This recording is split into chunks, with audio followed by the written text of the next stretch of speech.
Amém a todos os irmãos e amigos que nos assistem através do Facebook e também através do Instagram. Boa noite a todos. Estamos mais uma vez aqui reunidos, né, para meditarmos um pouco na palavra do Senhor. Hoje, sexta-feira, espero que todos estejam bem, com saúde, alegres, cheios de esperança, na perspectiva de que essa turbulência passe e nós voltemos às nossas atividades comuns, normais, corriqueiras. Amém, amados? Como nós estamos habituados, vamos esperando os nossos amados irmãos e amigos entrarem. À medida que vocês forem entrando aí, vamos nos dando uma noção de como está o som, a imagem. Hoje eu estou cheio de fios aqui,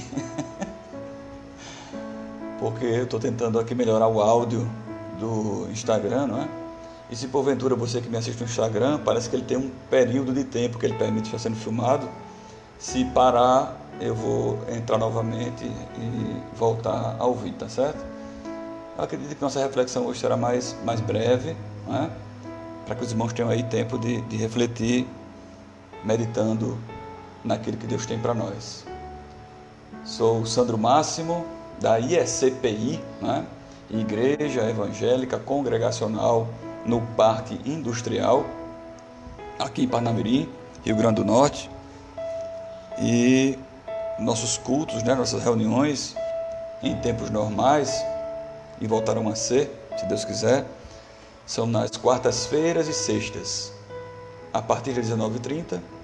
Aos domingos nós temos a Escola Bíblica Dominical a partir das 9 horas, e à noite o culto solene a partir das 18h30. Então, se você tem a oportunidade de estar aqui para o Parnamirim, né, e quiser nos visitar, fique à vontade.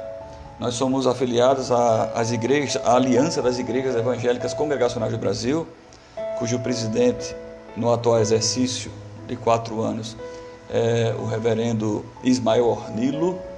Nós somos também vinculados, enquanto campo missionário, à IEC do Ligeiro, na pessoa do nosso pastor, querido pastor Marcos Barbosa. Então, a todos um abraço, fiquem com Deus e vamos dar início aqui à nossa live. Buscar aqui a tela do Facebook no computador para acompanhar as pessoas que vão chegando, e porventura vão mandando aí pedidos de oração, fazendo menção do nome do Senhor. Achei. Pastor, querido pastor. Tirar o som. Pronto, estamos preparados e prontos. Então, inicialmente nós vamos orar. Logo em seguida nós estaremos ouvindo um hino dos nossos salmos e hinos na voz do pastor Gilson Soares. Esses louvores estão disponíveis no YouTube, né? O pastor Gilson Soares, ele tem um canal reservado e dedicado tão somente aos louvores dos nossos salmos e hinos, que é uma coletânea que nós utilizamos para louvar e agradecer ao Senhor, que tem uma historicidade muito grande. Eu sempre fiz isso.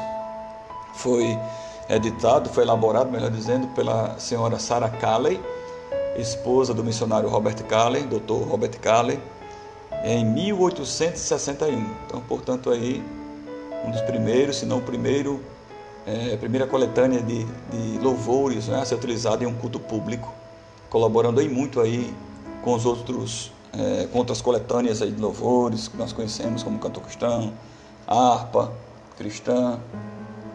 Graças a Deus por isso. Amém? Então eu vou colocar aqui em ponto de bala, como nós dizemos, e nós vamos orar. Amém? Vamos dirigir o nosso pensamento aos céus em nome de Jesus. Já temos algumas pessoas aqui também chegando, alguns irmãos, no Instagram e também no Facebook. Amém por isso. Ore comigo. Meu Senhor e Deus, Pai amado, Pai querido, mais uma vez nos encontramos, Senhor, diante deste povo que se espalha pela terra, Senhor, que tem acesso à internet, em especial os nossos irmãos da IECPI e amigos, Senhor, que se sintonizam conosco nesse momento. Nós te pedimos, Senhor, as tuas bênçãos, nós te pedimos, Senhor, a tua intervenção em nossas vidas. Chega, Senhor, naquilo que nos aflige, que nos causa dor, que nos causa incômodo. Que Tu possa, Senhor, sanar, curar as nossas feridas, nos conduzindo, Senhor, em nossa peregrinação enquanto estivermos aqui. Que em nosso andar, em nosso viver, em nosso testemunho, glorifiquem o Teu santo nome, porque, Senhor, é necessário que as pessoas Te reconheçam em nós. Te pedimos também, Senhor, por nossos governantes, dai discernimento, Senhor, dai sabedoria que vem do alto, para que eles possam governar, Senhor, os seus municípios, os estados, o Brasil, de maneira que todos sejam beneficiados e de maneira que Teu nome venha a ser glorificado também, porque tudo é para Ti e por Ti. Te pedimos, Senhor, pelos empresários que encontram, Senhor, muitos deles em dificuldade nesse momento de pandemia, de reclusão, de isolamento social, que Tu possas dar estratégia, Senhor, para que eles possam dar continuidade às suas empresas, aos seus empreendimentos, de maneira que ninguém venha a ser prejudicado. Vem com providência, Senhor, trazendo a verdade, trazendo luz, Senhor, em meio à mentira, Pai amado, que permeia este mundo, que muitas vezes se torna tão mal, não é? Mediante as pessoas que assim o fazem.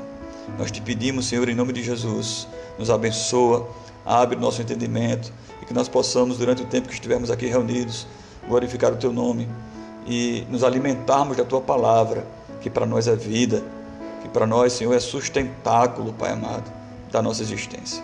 Eu Te peço isso e já Te agradeço em nome de Jesus. Amém. Então, meus amados irmãos, nós vamos agora ouvir um louvor, o hino de número 40, em nome de Jesus, do nosso Salmos e Hinos, Deus proverá. Amém? Vou ficar pertinho aqui para que a gente possa ouvi-lo.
Glória a Deus. Ouvimos o belo hino, a bela canção do nosso Salmos e Hinos, de número 40, Deus proverá. Com certeza Ele proverá em nossa existência. Amém, amados? Então você que está aí com sua Bíblia, abra na Epístola de Tiago, primeiro capítulo, do verso 1 em diante. Tiago, primeiro capítulo, evidentemente, a partir do verso 1. Vamos meditar um pouco na palavra de Deus, extraindo dela e aplicando em nossas vidas conhecimento, para que nossa alma esteja viva e possamos praticar este conhecimento no nosso dia a dia. Amém? Vamos procurar ser rápidos hoje, em virtude das cargas das baterias que estão baixas, e para que não fique cansativo para os irmãos. Amém? Todos esses vídeos, irmãos, dos nossos cultos, ou pelo menos alguns deles, estão disponíveis no YouTube, em um canal chamado Salus, S-A-L-U-S, Salus, que significa salvação. Amém? Ele vem do latim salus, salvação.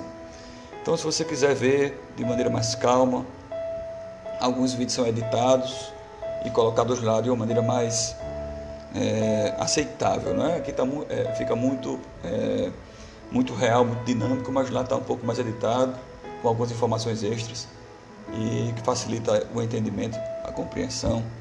Nosso irmão amado Cristiano já chegou aqui no Facebook. Nós temos algumas pessoas também nos seguindo aqui, ouvindo nossa live no Instagram. Ana Clara, nossa irmã Marli, também em nome de Jesus. Então vamos chegando aí. Nosso irmão, nosso presbítero Jair também chegou. Vamos conversar um pouco aqui acerca das coisas do Senhor e sermos edificados por esta palavra, amém? Diz assim a palavra do Senhor: Tiago, servo de Deus e do Senhor Jesus Cristo, às 12 tribos que se encontram na dispersão, saudações. Meus irmãos, tende por motivo de toda alegria o passardes por várias provações, sabendo que a aprovação da vossa fé, uma vez confirmada, produz perseverança. Ora, a perseverança deve ter ação completa, para que sejais perfeitos e íntegros, em nada deficientes. Se, porém, algum de vós necessita de sabedoria, peça a Deus, que a todos dá liberalmente e nada lhes impropera, e se lhe há concedida. Peça, porém, com fé, em nada duvidando, pois o que duvida é semelhante à onda do mar, impelida e agitada pelo vento. Não suponha esse homem que alcançará do Senhor alguma coisa. Homem de ânimo dobre, inconstante em todos os seus caminhos. O irmão, porém, de condição humilde, glorie-se na sua dignidade, e o rico na sua insignificância. Porque ele passará como a flor da erva, porque o sol se levanta com o seu ardente calor, e a erva seca, e a sua flor cai, e desaparece a formosura do seu aspecto. Assim também se murchará o rico em seus caminhos. Amém, irmãos? Meu Senhor e Deus, Pai, Tu bem sabes, Senhor, o que nós precisamos ouvir hoje de Tua parte, para que sejamos edificados, confortados, fortalecidos em nossa caminhada. Toma-me em Tuas mãos, Senhor, e usa-me como instrumento da Tua vontade. É o que eu te peço e te agradeço, em nome de Jesus. Amém. Amém, amados irmãos? Estamos diante da epístola, escrita por Tiago. Tiago este é o maior, não é? O Tiago maior, o justo, já que existem outros Tiagos na Bíblia, como o Tiago, irmão de João, filho de Alfeu, o que Jesus chamou de filhos do trovão. Esse Tiago é o meio-irmão de Jesus, né? Ele é irmão, é um dos filhos que Maria teve com José. e ele escreve, Tiago primeiramente se converte após a ascensão de Cristo e se torna uma figura, uma pessoa proeminente em Jerusalém nos primeiros séculos. Tiago escreve essa epístola, essa carta, aproximadamente no ano 50 depois de Cristo. E ele se torna, como eu falei, uma pessoa importante, juntamente com os outros apóstolos, conhecido como colunas, ele, Tiago, João e Pedro, as colunas da igreja. E um fato interessante é que houve, no primeiro concílio, registrado lá em Atos capítulo 15, da igreja, o primeiro momento em que a igreja precisou se reunir para discutir algo, para chegar a um consenso, foi sobre se os novos convertidos tinham ou não que cumprir os ritos da lei mosaica. E como não se chegou em um consenso de imediato, tiveram que descer a Jerusalém e ali reuniram-se e chegaram à conclusão essa, que foi exposta por Tiago, o autor desta carta, sendo assim um dos principais da igreja naquele momento. Amém? Então, nós encontramos Tiago escrevendo essa carta para quem, irmão? Para quem ele está escrevendo essa carta? Ele está escrevendo, como ele mesmo disse no verso 1, aos crentes que estão dispersos, aos líderes que estão dispersos, às 12 tribos. Tiago, servo de Deus e do Senhor Jesus Cristo, esse título aí é de humildade, servo do Senhor, assim como nós somos, as 12 tribos que se encontram na dispersão, saudações. Então, a semelhança de Pedro também, que escreve sua epístola destinada também aos crentes que estão dispersos. Isso é porque, irmãos, você pode ver isso lá em Atos, quando começa a perseguição, logo que a igreja é formada, que durante os primeiros séculos, até o terceiro século, 300 anos depois que Jesus Cristo volta para o céu, a igreja passa por altos e baixos em termos de perseguição. Então, a perseguição foi algo também utilizado por Deus para que o evangelho se propagasse, se espalhasse nas nações vizinhas, nos povos vizinhos, porque onde quer que o cristão verdadeiro chegava, ele falava de Jesus, ele pregava o evangelho, ele falava a história de Cristo, como esse fato foi importante para o mundo e para eles, e o seu modo de viver fazia com que as pessoas se tornassem simpáticas ao cristianismo, e assim eles se convertiam, pela intervenção de Deus, através do Espírito Santo de Jesus, e assim se tornavam cristãos e seguiam as suas caminhadas, como Deus assim propôs. Então, esta carta é direcionada para todos os crentes que estavam espalhados naquele momento, fugindo da perseguição de Nero, fugindo da perseguição dos seus opressores, perseguidores, assim como Paulo um dia foi achando ele estar fazendo algo bom para o Senhor, mas na realidade ele estava perseguindo o povo de Deus, até ter um encontro com o próprio Jesus, indo para Damasco. Então, Tiago nos fala aqui no verso 2, meus irmãos, não tende por motivo de alegria o passar por provações. E esse versículo me chamou muita atenção, irmão, porque é uma coisa muito estranha você encontrar motivo de felicidade na dor, no sofrimento, na perseguição. Quem quer isso, irmãos? Quem quer sofrer? Quem quer aprender da pior maneira possível, vamos dizer assim? Mas acontece que Tiago estava falando de algo muito mais profundo do que um mero sofrimento por causa de algo. Ele estava falando das consequências que eles estavam passando naquele momento em servir a Deus, em ser cristão, em se reunir para adorar, em confessar a Cristo, em estudar os seus ensinamentos, em viver de uma maneira que as outras pessoas achavam interessante até, Viviam em comunidades, no partir do pão, de casa em casa, e na doutrina dos apóstolos, estudando ali o que Cristo havia passado para os apóstolos e estes estavam disseminando. Então, isso é um ponto muito importante. A provação que esses crentes passavam era tendo a certeza de que a alegria devia encontrar guarida em seus corações, porque o que se passava na terra era tão somente um vislumbre, algo passageiro, algo uma consequência do que eles estavam pregando e vivendo, mas que eles iriam gozar de algo muito maior no porvir. Então isso é motivo de alegria. Se eu sofro hoje por causa de Cristo, nós podemos trazer isso para os dias de hoje, não é? Nós podemos contextualizar hoje. Se você sofre alguma perseguição por causa do Evangelho, isso aos olhos de outras pessoas, né, ao nosso redor, pode ser algo danoso, triste, enfadonho, mas para nós é motivo de alegria, porque estamos fazendo a diferença, já que o mundo que não conhece a Cristo, as pessoas que não conhecem a Cristo, não sabem como um cristão vive, né, nem o que ele passa, nem o que ele almeja. E sim, nós temos a certeza de que quando nos encontrarmos com o Senhor, os nossos galardões, né, a alegria de estarmos no céu, que esse é o maior de todos os nossos objetivos, né, estar com o Senhor, vai ser algo que vai trazer profunda alegria eternamente. Então tudo que nós passarmos aqui não se compara com a glória reservada no porvir, né? Então é necessário nós compreendermos isso, que o sofrimento por Cristo aqui pode trazer sim ao nosso coração alegria, sinal que nós estamos fazendo a diferença. Se estão atirando pedras, nós podemos dizer assim, né? É sinal que nós estamos dando frutos, estamos incomodando o inferno, né?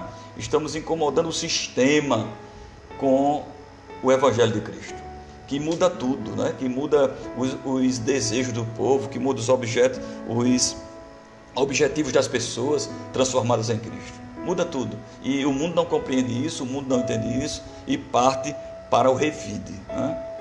Mas o Senhor nos ensina através dessa epístola que temos que ter por motivo de toda alegria o nós passarmos por provações. Naquele tempo lá, evidentemente, as provações eram talvez de morte, de prisão, de açoites, de surras, né? de violência no último grau, e isso era sinal de que eles estavam fazendo o que Cristo realmente os ensinou, e o mundo não os aceitava dessa maneira, como não aceita muitas vezes nos dias de hoje, e nós temos que ter um cuidado muito grande com relação a isso, para nós não nos amoldarmos ao mundo com medo de passarmos provações, nós não nos adaptarmos ao mundo com medo de sermos recusados por ele. Isso é muito importante. Por exemplo, uma pessoa que tem um bom convívio com muitas pessoas, tem muitos amigos, enquanto era não convertido, e depois de convertido, esses amigos já não olham ele, já não olham ela da mesma maneira, né? Colocam de escanteio, né? Falam coisas, agridem com palavras. Isso é normal, porque o mundo não conhece Deus e o mundo rechaça quem o conhece. Muito embora haja uma superficialidade, um pensamento muito sutil e tênue de que há um Deus só, nós servimos a um único Deus, que é Deus para todo mundo, e nós sabemos que não é bem assim. O Deus da Bíblia é um Deus zeloso, né? E procura um povo também zeloso e que seja de boas obras. Então, se você está sofrendo por causa de Cristo, dê glórias a Deus, aleluia. Assim como Paulo e Silas foram açoitados e presos, assim como Pedro foi preso também, é sinal de que nós estamos fazendo a diferença, porque o Evangelho, apesar das consequências para esses personagens que eu falei, Pedro, Silas, Paulo, foi a prisão, foram os açoites, o cristão, ele prega o amor, ele não prega a divisão, ele prega a moderação, ele prega uma vida piedosa, e o mundo que não aceita isso responde com violência, no caso dos amados irmãos dos apóstolos. Então ele continua falando aqui, Tiago, no verso 3, sabendo que a aprovação da vossa fé, uma vez confirmada, produz perseverança. A nossa fé tem que ser provada. Se os dos amados irmãos do passado, dos apóstolos, dos discípulos foram provadas, por que a nossa não seria? Por que a nossa não seria? Porque nós não sofreríamos, ainda que em uma intensidade bem menor do que a perseguição desse tempo, ou de alguns países hoje, atualmente, que perseguem aí o povo de Deus de maneira mais incisiva, como China, Coreia do Norte, Cuba, Venezuela, entre outros, que países que têm a religião oficial como sendo o Islã, e o Islã em especial tem uma perseguição muito grande com relação aos cristãos, pelo menos é isso que prega o Alcorão. Então existe sim perseguição nos dias de hoje, E nós devemos orar pela igreja perseguida, pelos irmãos que sofrem, pelos irmãos que simplesmente por viverem a Cristo, por quererem o amor se espalhando pelo mundo, são perseguidos. Então a nossa fé tem que ser provada e tem que ser confirmada. Ela só vai produzir perseverança no cristão se ela for confirmada. A palavra é essa, confirmada. Porque se em meio à provação nós formos encontrados reprovados, essa fé ou esta provação não vai produzir em nós perseverança, a capacidade de resistir, resiliência, a capacidade de sermos esticados e voltarmos para a posição original, sem mudança, né? Nós temos que ter esse entendimento que as tribulações, as provações da nossa fé, quando ela é confirmada, produz em nós uma habilidade muito desejada, que é a perseverança. Ser fiel até o fim, continuar na caminhada sem desistir, ser perseverante, né? Andar sem parar, é como andar de bicicleta, né? Quem não persevera no pedalar, cai, para, põe o pé no chão.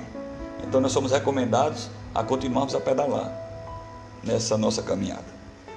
Amém, meus irmãos? Você está perseverante? Você está compreendendo as provações como sendo uma provação da nossa fé também, em quem nós temos crido? Pois é assim que Deus faz, para nos moldar à semelhança do seu Filho.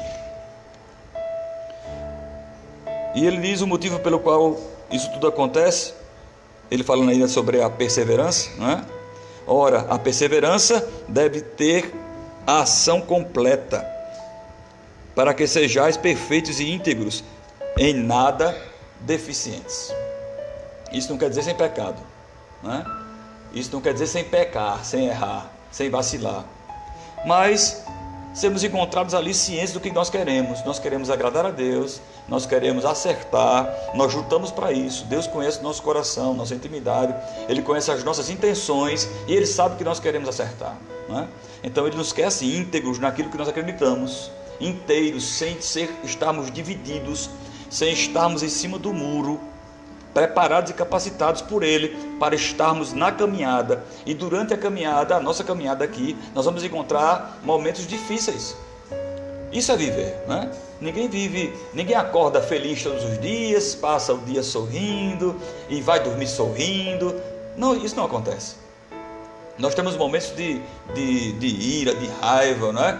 Somos influenciados pelo meio ambiente muitas vezes, e o que nós temos que fazer é ter domínio próprio nessas situações e não menosprezarmos o Deus que nos chamou, e não nos entregarmos às nossas paixões, e não deixarmos com que saiamos de um padrão de testemunho que Deus se agrade.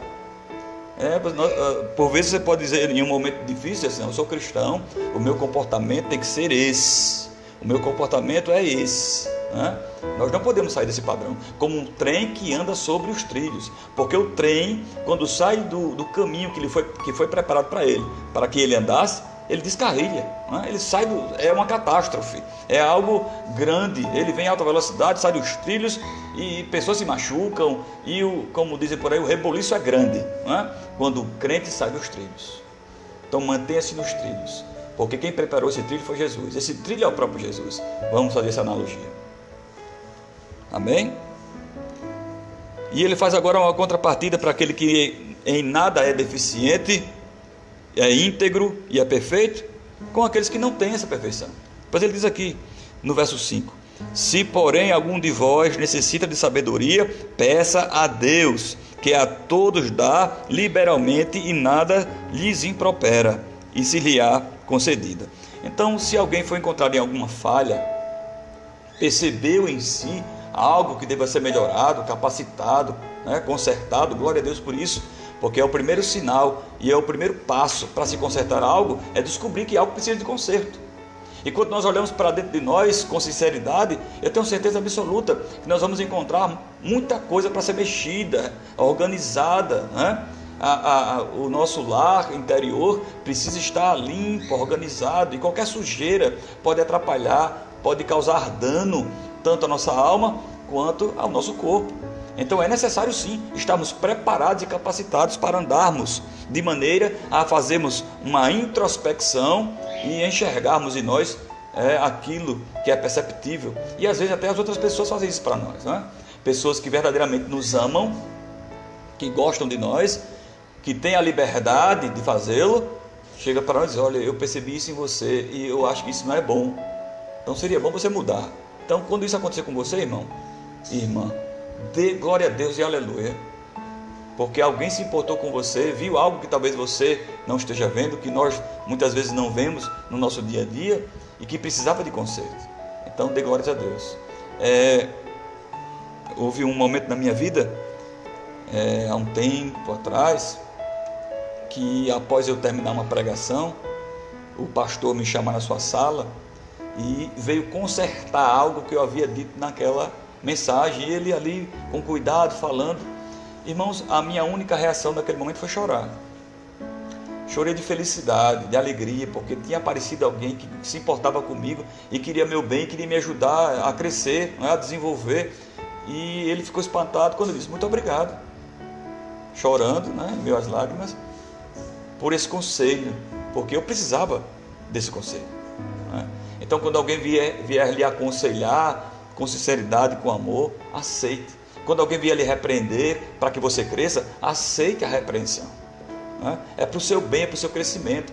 Pessoas que só batem nas nossas costas, já dizem por aí, que toda unanimidade é burra. Nós precisamos ter confronto algumas vezes para analisarmos as nossas primícias, aquilo que os nossos princípios, se está tudo correto mesmo, se é assim mesmo, porque nós podemos, irmãos, mudar certas coisas. E isso, o que vai depender, o que vai fazer com que nós venhamos a mudar certas coisas, certos conceitos que nós temos por certo, são os argumentos. E às vezes outras pessoas têm mais argumentos do que nós temos, e argumentos verdadeiros, partindo da palavra de Deus para nós, partindo da experiência de vida para nós. Aceite, abra o coração para a pessoa que lhe aconselha. E você que é jovem, assim como eu fui um dia, as pessoas que mais nos aconselham na nossa juventude são os nossos pais, e muitas vezes são mal compreendidos por isso, e muitas vezes são criticados por isso, porque muitas vezes da boca do pai só vem não, não faça, não pode. E você tem que saber que em um não de um pai, de uma mãe, de alguém que nos ama, de um avô, de alguém que gosta de nós, vem sempre recheado de atenção, de cuidado, de carinho, de zelo, de amor, para que você não passe talvez pelo que ele já passou. Daí vem o não, porque o sim é muito fácil. O sim nos exime muitas vezes de responsabilidades. A filha vem: eu quero sair com minhas amigas, é uma festa, até o dia amanhecer. Vá, é mais fácil, é liberar, fica à vontade, nos exime da responsabilidade. Para você que fez, vá. Mas o não, ele tem mais responsabilidade, evidentemente que dependendo do assunto, você vai ouvir sims, dos seus pais, das pessoas que nos amam. Mas eu falo de um modo geral, para as coisas que nós, pela experiência, também sabemos que é danoso. Hoje em dia, por exemplo, é muito preocupante um adolescente passar uma noite fora, Então, para que você não aprenda do pior modo, apanhando da vida, sendo doutrinado pela vida, ouça os conselhos dos pais. E às vezes é melhor ficar em casa guardadinho, debaixo das asas, do que voando por lugares que não se sabe o que vai acontecer. A vida está cheia de experiências nesse sentido. Então, voltando para o texto, aquele que não tem conhecimento, aquele que falta alguma coisa, que percebe alguma coisa, como eu havia dito, peça sabedoria a Deus. Peça sabedoria a Deus, que nos dá essa sabedoria e não nos despreza, não passa em rosto, Ele não nos impropera, Ele não nos desampara, não nos desfavorece. Então é necessário pedirmos a Deus para que Ele venha suprir as nossas falhas, aqueles erros que nós muitas vezes encontramos dentro de nós e que às vezes são difíceis de consertar. É nesse momento que nós devemos pedir a Deus ajuda e socorro, para que Ele venha nos socorrer, para que Ele venha nos ajudar, porque nós somos tendenciosos ao erro, às falhas, né? A nossa vontade é nos afastarmos de Deus. O velho homem muitas vezes quer ressurgir dentre os mortos e como zumbi, como fantasma, quer nos assombrar. E nós precisamos da ajuda de Deus. Na nossa fraqueza, Ele é a nossa força. Na nossa fraqueza, Ele é que nos sustém, é Ele que nos levanta. Então é necessário que nós façamos isso, porque se nós formos agir por nós mesmos, o erro é inevitável. Então fiel é Deus, que nos perdoa, não é, dos nossos pecados, que nos faz levantar de novo mais fortes para seguirmos a nossa caminhada. Então peça a Deus, se existe alguma falta, peça a Deus, porque Ele é o único que tem para nos dar verdadeiramente. Amém? Peça a Deus. Se está faltando você compreensão, você lê a Bíblia e não entende, peça ajuda ao Espírito Santo, porque foi Ele que escreveu, usando lá, né, as ferramentas do passado, os homens do passado. 40 autores, ao longo de 1500 anos, escreveram este livro que chegou às nossas mãos nesse formato que está hoje.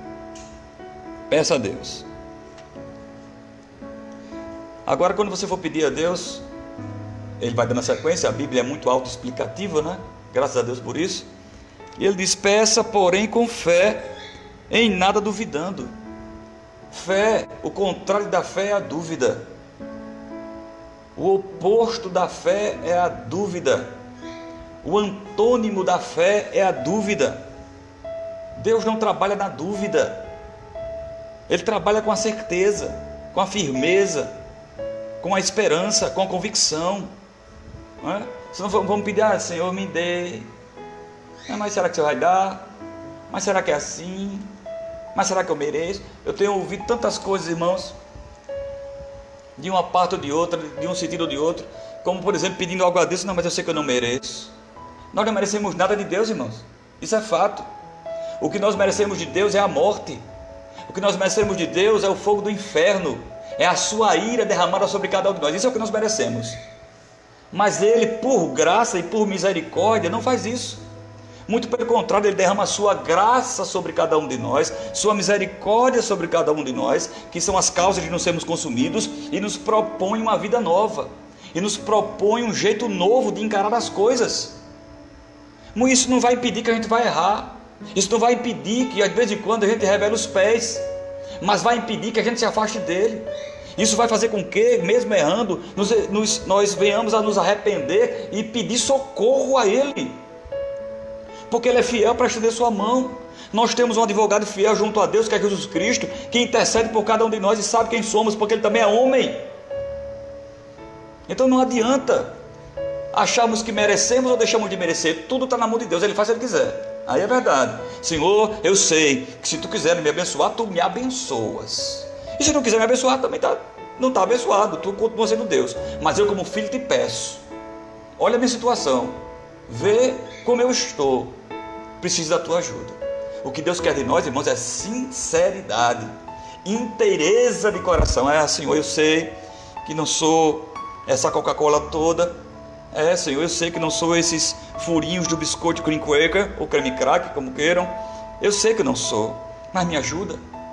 Eu errei. Tem pessoas que na sua oração querem enganar Deus, irmãos, mostrando aquilo que Ele não é. E Deus sabe quem somos, quais são as nossas debilidades, falhas, fraquezas. Ele sabe tudo a nosso respeito. O importante é nós estarmos diante de Deus em sinceridade, pedindo a Ele misericórdia, para que Ele venha nos ajudar, venha nos socorrer. Então peça com fé, porque um homem sem fé é isso que Tiago nos diz: pois o que duvida é semelhante à onda do mar impelida e agitada pelo vento. Ou seja, irmão, não faz nada, se levanta, se joga contra a areia ou contra as pedras e ali desaparece. Se levanta, se joga, agora vai dar certo. Aí fraqueja, não passa daquele limite, não vai além, não tem constância, né? É limitado, não vai à frente, não progride, porque não pede com fé. Fé é a certeza de que as coisas vão acontecer. Hebreus capítulo 11. Fé é isso, é esse mover, é essa certeza que brota em nossos corações, mesmo sem vermos as coisas realizadas, mas no nosso coração já está, na nossa mente já está. Por fé, irmãos, creia, essa situação vai passar. Por fé, irmãos, creia, nós estaremos bem quando isso terminar. Por fé, irmãos, nós vamos estar mais fervorosos, desejosos de estarmos na casa do Senhor, junto dos irmãos no templo. Por fé, os seus sonhos vão se realizar. Agora não utilize a fé como uma palavra mágica, como um pozinho de pirlim-pim-pim, um abracadabra, um shazam. Isso não é fé. Você não pode, por exemplo, querer que as portas de emprego se abram enquanto você se balança numa rede, e nem colocar um currículo você coloca, nem passar um e-mail você passa. Aí fica difícil. É como você querer passar no Enem sem estudar. Deus é justo, e o sol nasce sobre todos e para todos. Então façamos aquilo que nos cabe, a nossa parte, enquanto seres humanos, racionais, aptos a tomar decisões, mas sempre com auxílio, com ajuda, conversando com Deus, para Ele nos dirigir, para Ele nos direcionar, porque sem Ele, já disse o apóstolo João, nada podemos fazer. Amém? Então não sejamos como esse mar agitado pelo vento, que não sai do lugar. Aí no versículo 7, Tiago nos diz ainda: não suponha esse homem que alcançará do Senhor alguma coisa. Não vai receber nada das mãos de Deus, porque ele não creu, porque ele duvidou. Será que é assim? Mas será que é assim mesmo? Será que Jesus é Deus mesmo? Será que existe Deus? Será que é assim?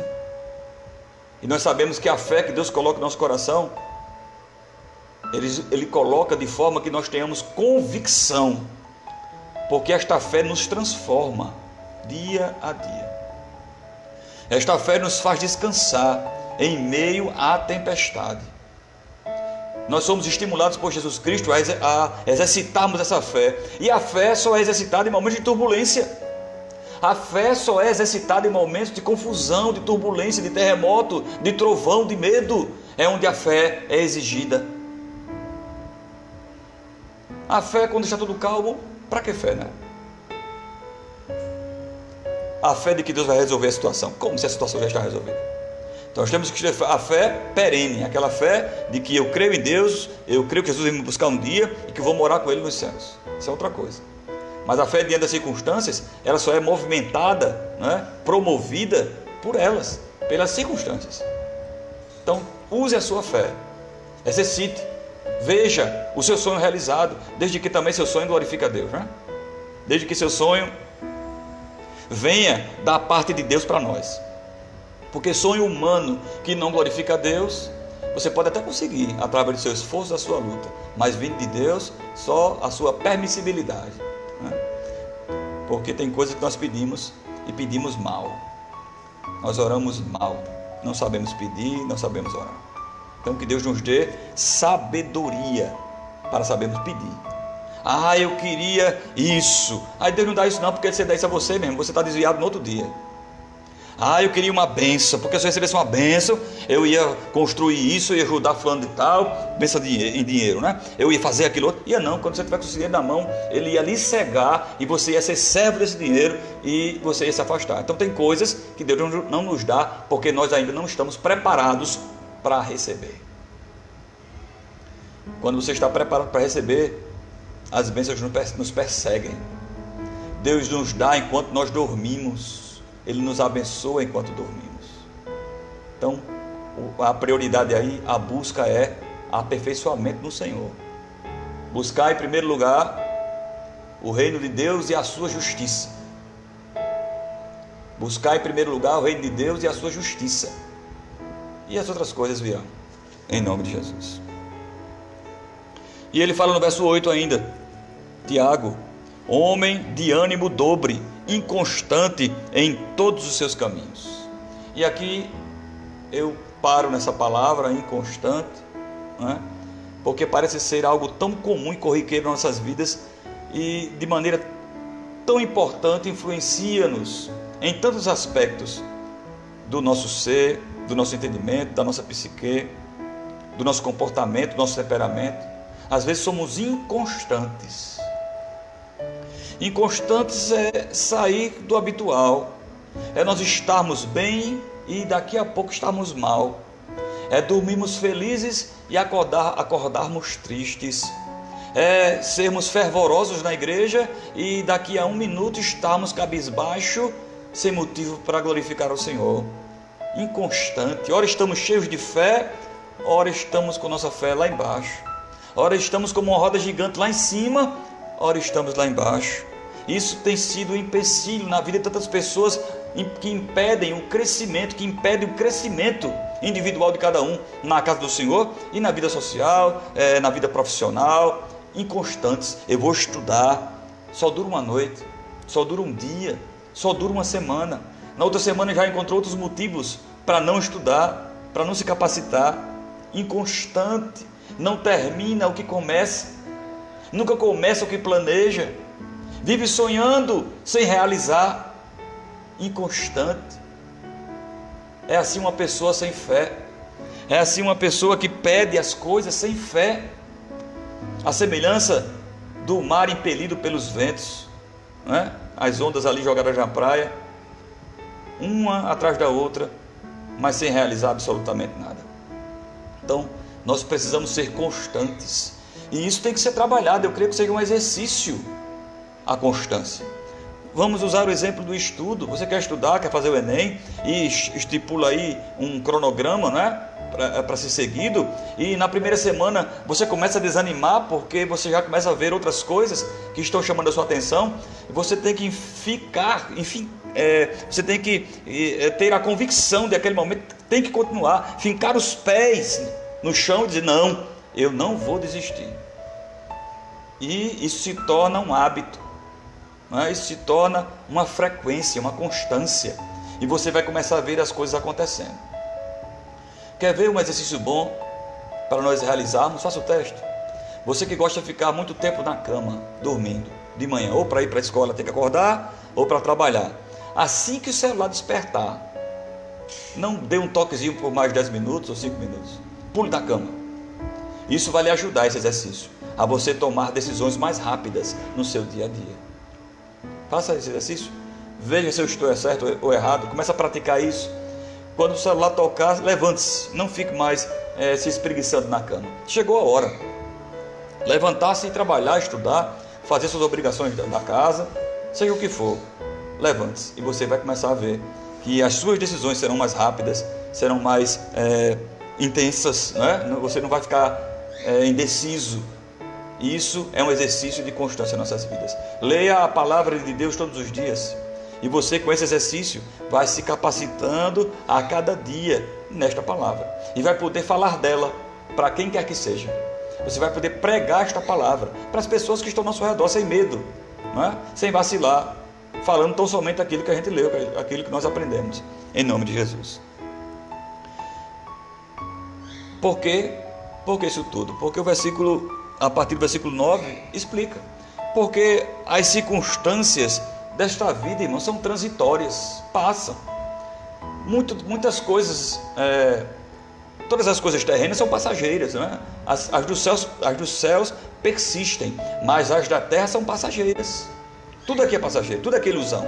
Vaidade de vaidade, diz o pregador, tudo é vaidade, não é? Tudo passa, é efêmero, é desejo nosso, é coisa de homem aqui nesta terra.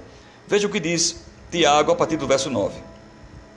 O irmão, porém, de condição humilde, glorie-se na sua humildade, e não murmure, e não queira um outro estágio que você nem capacidade para estar tem.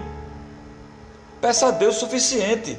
né? Nem o pouco nem o muito. Ali a constância, como Agur pediu no seu provérbio, né? Está ali no meio, para que a falta de um prejudique o seu relacionamento com Deus, nem a falta, ou melhor, a sobra de tanto, com que ele também se esqueça do Senhor.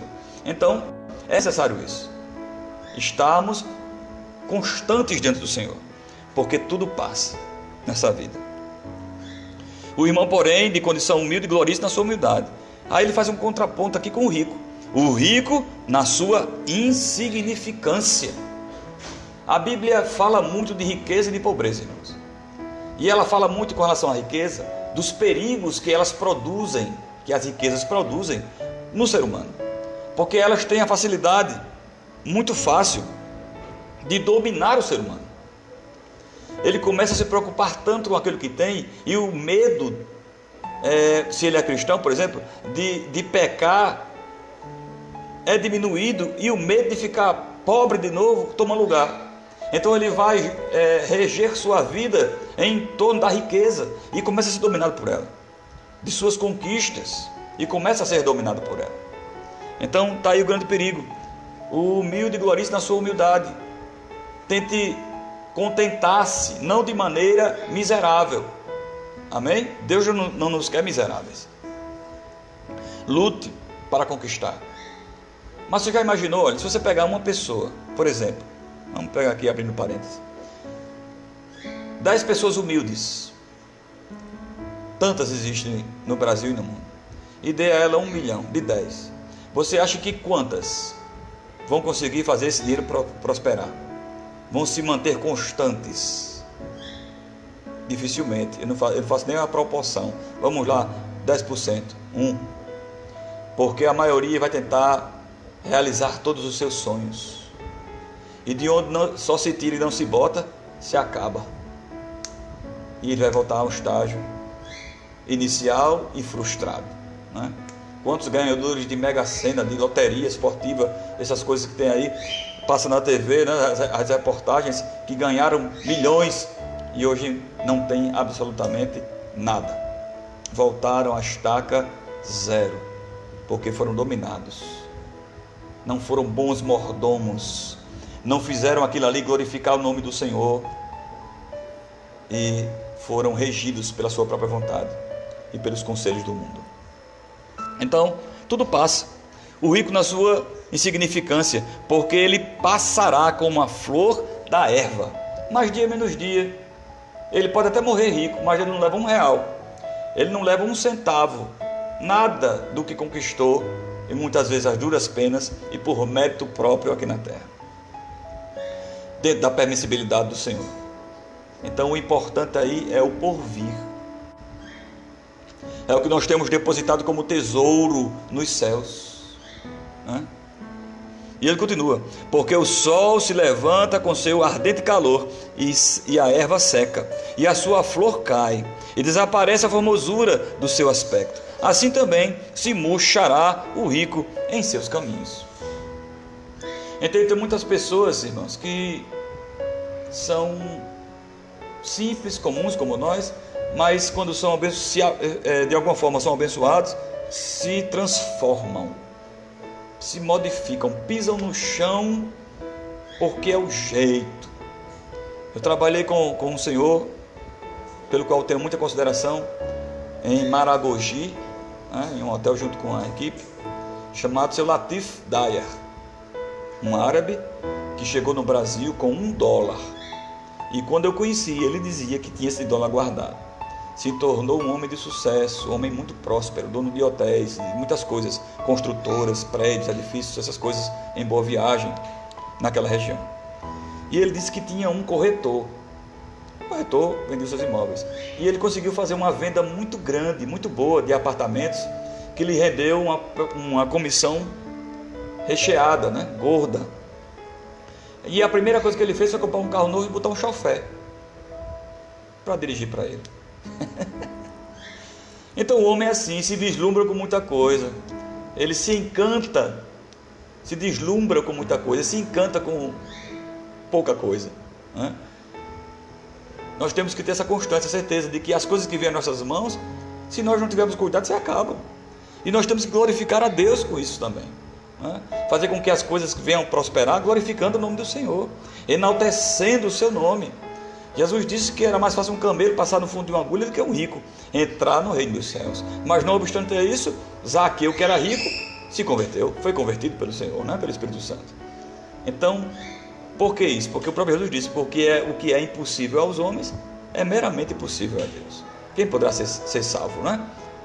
Os apóstolos perguntam, respondem a Jesus, murmuram por ali, e ele diz: o que é impossível aos homens é possível a Deus. Então é necessário termos essa convicção para finalizarmos.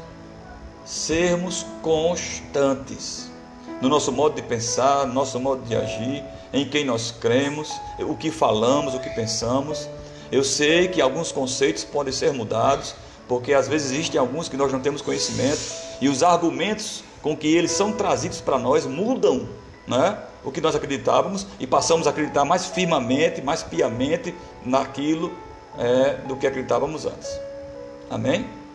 Então espero que de uma maneira mais breve hoje nós tenhamos tido proveito destas palavras, desta meditação na palavra do Senhor. Espero que as duas transmissões tenham ido bem, né? Sido a contento. Tem muitas pessoas aqui que falam por nós. Meu irmão Sérgio Franco, que está lá em Lisboa, Portugal. Deus te abençoe, Sérgio. E o que Deus tem preparado para você, meu irmão, ninguém pode impedir, ninguém pode atrapalhar. E a restauração do Senhor é plena, é ampla, é grande. E os nossos pecados não podem diminuir, nem impedir que isso aconteça. Amém? Que Deus te abençoe e se cuide aí com essa Covid-19 aí, em nome de Jesus. Deixa eu ver se mais. Meu irmão Silvio Charles, lá de Felipe Camarão. Silvio, Deus te abençoe.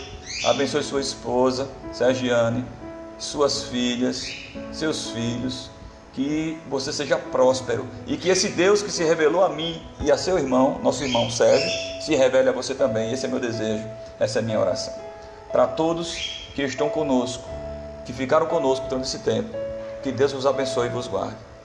Que Ele faça resplandecer sobre vocês o seu rosto e lhes dê a paz. Paz que é tão desejada, mas o dinheiro não compra paz. Amém? Dinheiro não compra paz. Que nós possamos colocar a cabeça no nosso travesseiro e consigamos dormir. E que aquilo que porventura haja no nosso coração que nos impeça, confesse a Deus, que Ele perdoa, e você vai dormir tranquilo, em nome de Jesus. Amém? Que nossa vida seja em Cristo. Nossa irmã Aurineide, amém. Nosso irmão Everton Ramiro, Isabelle Andrade, Maria Lima, Régia, nosso irmão Jailson já tinha mencionado, todos que fazem parte da ECPI. Que Deus nos abençoe, né? E aguardo ansioso o dia que estaremos juntos mais uma vez, cultuando Deus. Irmã Marli, Deus te abençoe, irmã Marli. A senhora com seu esposo, seus filhos são bênçãos na nossa vida, em nome de Jesus. Amém, meus irmãos? Vamos orar para encerrar. E mais uma vez, domingo, estaremos reunidos nesse mesmo formato, se Deus quiser, para o nosso culto. Amém? Deixa eu desligar aqui. Estava ligando aqui, meu patrão estava ligando, depois eu ligo para ele. Amém, irmãos? Vamos orar. Meu Senhor e Deus, Pai amado, Pai querido, estamos mais uma vez, Senhor, finalizando esse momento, essa live. Que Tu nos abençoe a todos os que porventura entrarem em contato, Senhor, com este vídeo no futuro, que possam ser pelas Tuas mãos ricamente abençoados. É o que nós Te pedimos, em nome do Pai, do Filho e do Espírito Santo. Amém.